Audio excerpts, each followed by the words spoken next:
My name is Jamon McKinney, or you can just call me Juice because that is my nickname. Let's talk about the Tennessee Titans in this episode. I will break down the Titans' overall roster, and I will tell you how many games they will win during the 2020 NFL season. Let's get right to it. The Tennessee Titans last year in 2019-2020 were the biggest surprise in the entire NFL. I did not have the Titans as a playoff team last year. This team was looking bad early on last year. They were 2-4 as a football team with Marcus Mariota as a starter.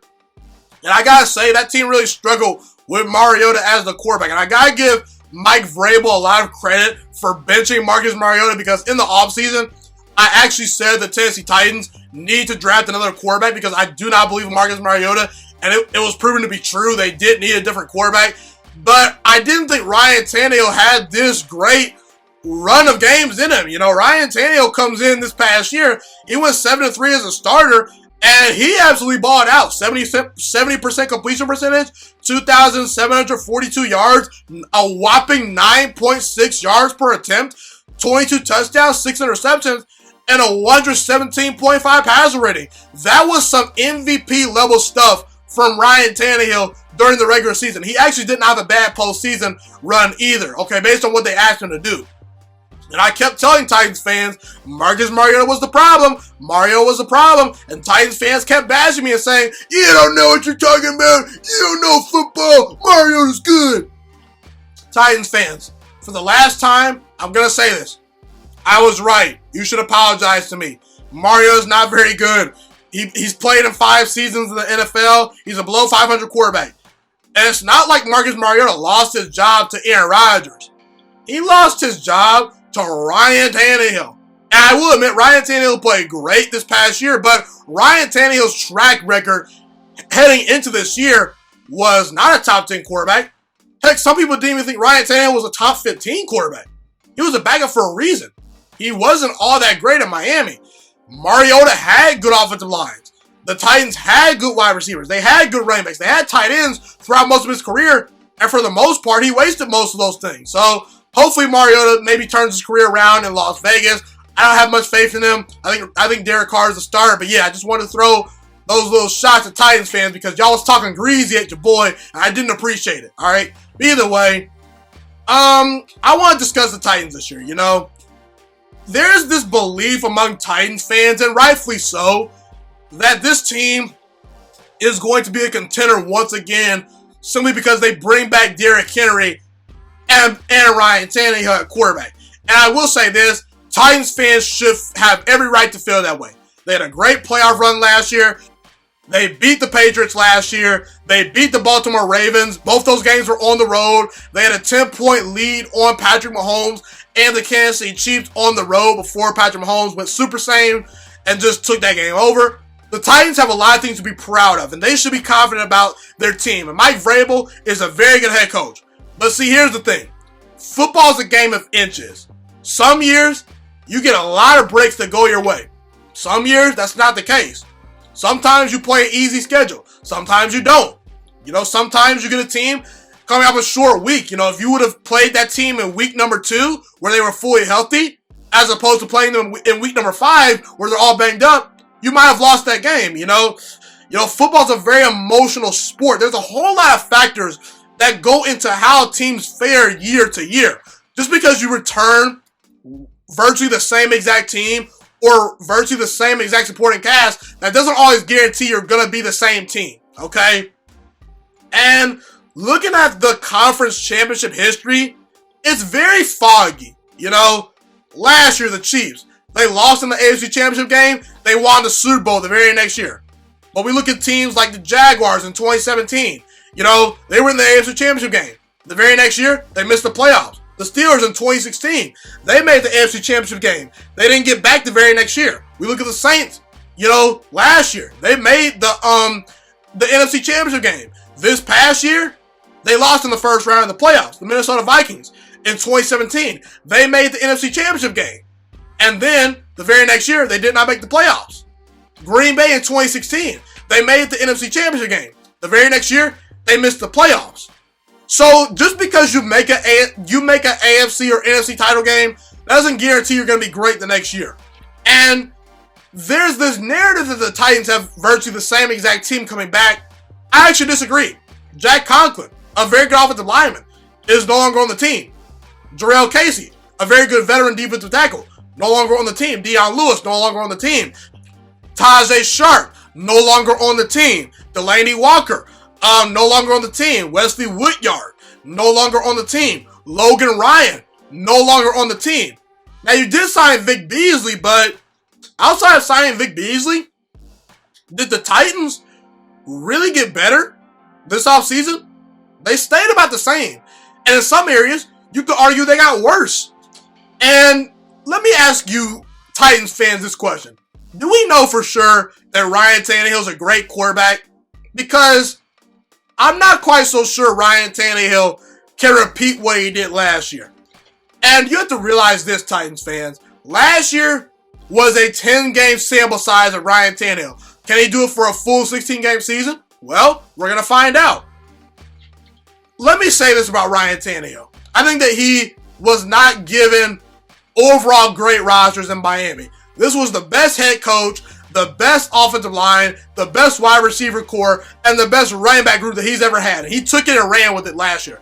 I got nothing but respect for Ryan Tannehill, and I'm happy that he got another opportunity to be a starter. I'm happy that he got paid, okay? I really am. I'm truly happy for Ryan Tannehill. But Ryan Tannehill, when you evaluate him as a whole, when you dive deep into the statistics, and when you dive deep into his career, Ryan Tannehill, if you take away his worst season, which was in 2012, and you take away his best season, which is last year, you're left with a 5-year sample size. And in that 5-year stretch, Ryan Tannehill is 35 wins, 37 losses, 3,442 yards per year on average, and 22 touchdowns and 12 interceptions. That's what he averages during those 5 years. And I didn't put the record as an average. I just gave you the overall record. So Ryan Tannehill, if you take away his best and worst season, he's a 22 touchdown, 12 interception guy and a below 500 quarterback. That's not great. And 2 of those 5 seasons, Ryan Tannehill did not play a full entire season. So all I'm trying to say, Titans fans, is Ryan Tannehill, if you take away his best and worst season, he's at best an average quarterback. That's just the harsh reality. And the thing that makes Jay-Z, Kanye West, Drake, Beyonce, what makes those guys and gals great is outside their best and worst work, they have a bunch of platinum albums and Grammy Awards at their disposal. Same with Tom Brady, same with Aaron Rodgers, same with Peyton Manning. All the great quarterbacks, if you take away their best and worst season, they're still Hall of Famers. But I will say, this is one of the better rosters that Ryan Tannehill has ever had. And I do think that there is something to be said for having a full offseason with this whole, starting group of wide receivers and running backs, to where he maybe can get some camaraderie with these guys and maybe have a monstrous season. But I'm not quite sold on Tannehill just yet. He's going to have to prove to me that he can be great for back-to-back seasons before I say this Titans team can reach new heights once again. Now, Cole McDonald is a very interesting backup quarterback. I felt that Cole McDonald was the biggest sleeper in the 2020 NFL draft when evaluating quarterbacks. I do believe that he has some arm talent. Mechanically, he does need some work, but if Ryan Tannehill were to go down with injury, I do think Cole McDonald would be a decent option as your backup quarterback. Just saying, okay? Now, Derrick Henry. You guys locked him up for a couple years. Derrick Henry, to me, is definitely an elite running back. What he did in the playoffs was nothing short of sensational. He was very, very good last year. You got Darrington Evans, who's a very good change of pace running back to complement Derrick Henry. So I like that running back duo right there. The wide receivers and tight ends, I think that they're a very good, well above average unit.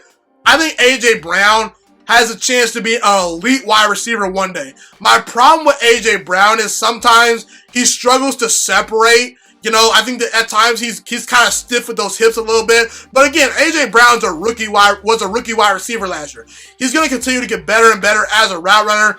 And he was very, very good last year. He had 1,000 yards. He had eight touchdown catches and a whopping 20 yards per catch. He made big plays down the field. Corey Davis, he has not quite lived up to his draft pick. He was picked in the top 5 a couple years ago. He's not lived up to that hype at all. But I do think that he's a capable, solid number 2 option. Adam Humphries, it's funny. When Adam Humphries signed with the Tennessee Titans, there were reports that he was choosing between the Patriots and the Titans, and I actually clowned him on my channel for choosing the Titans over the Patriots. I said, this guy's stupid. And it turns out Adam Humphries made the right choice last year because this team went further than the Patriots in the offseason during the playoffs. So I want to apologize to you, Adam Humphries. So, we'll see what your future holds, but he's a solid number 3. Jonnu Smith is a very underrated tight end that had a solid year for this team last year. He had a very good catch in the back of the end zone for a touchdown versus the Baltimore Ravens in the playoffs. So look out for Jonnu Smith. The offensive line is a solid unit. Now you do lose Jack Conklin, but you replace him with Isaiah Wilson out of Georgia. I do think Isaiah Wilson is a very solid, option at offensive tackle. So we'll see how he transitions to the NFL from college. I think that he's a good player. The defense is actually underrated. Last year, they were 11th in points per game allowed. You got good players. Malcolm Butler, very good cornerback. Christian Fulton, I believe that he's going to be a good pro. Coming out of LSU. Kevin Byard, the last 3 seasons has 17 interceptions. He takes the football away.